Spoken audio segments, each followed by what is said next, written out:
Welcome to another episode of our journey through the Scriptures. We are following the chronological order of the book of Exodus, step by step, moment by moment, understanding not only the events themselves, but the spiritual meaning behind them. Israel has crossed the sea. They have walked through the wilderness. They have experienced hunger, thirst, and the daily provision of God. But now, their journey leads them to a place unlike any other, a mountain in the desert.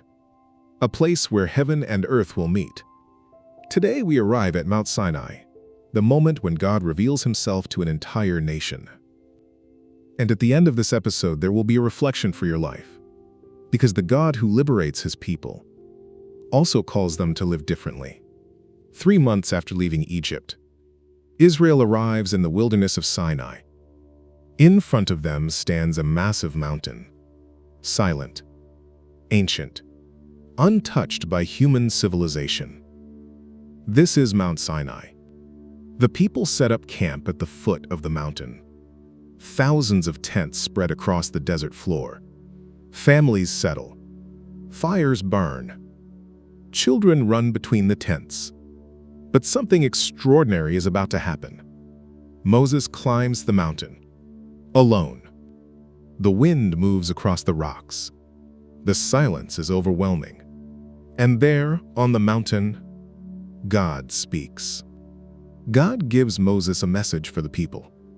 Tell the house of Jacob, you yourselves have seen what I did to Egypt, and how I carried you on eagle's wings and brought you to myself. Then comes the invitation.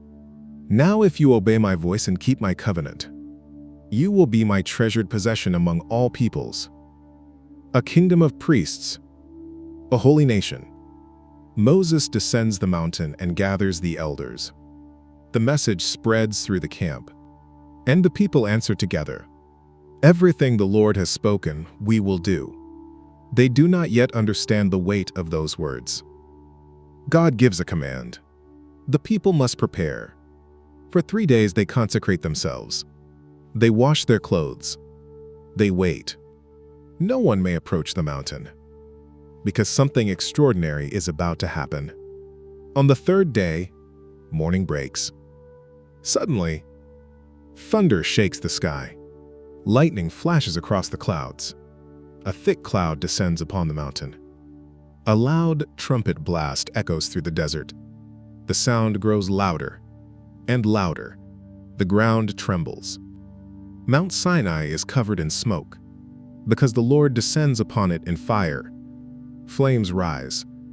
Smoke pours into the sky like a furnace. The entire mountain shakes violently. The people stand at a distance, terrified.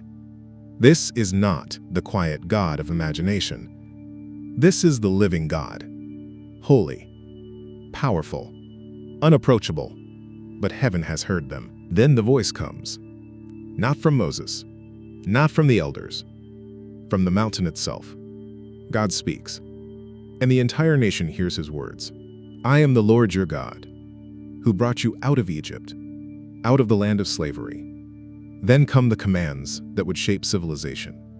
"You shall have no other gods before me. You shall not make idols. You shall not misuse the name of the Lord. Remember the Sabbath. Honor your father and mother. You shall not murder. You shall not commit adultery. You shall not steal.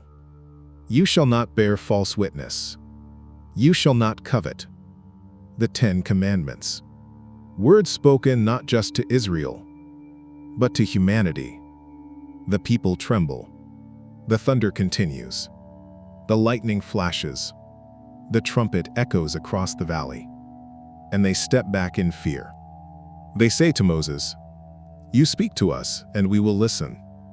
But do not let God speak to us directly, or we will die."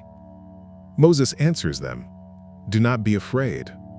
God has come to test you, so that the fear of him may remain with you, and keep you from sin." The people remain at a distance, but Moses walks into the darkness of the cloud, toward the presence of God. Mount Sinai reveals something essential about God. The same God who opened the sea is the God who now gives the law. Deliverance always comes first, but transformation must follow. God did not rescue Israel only to make them free. He rescued them to make them holy. Freedom without direction becomes chaos. But God's commands were not chains.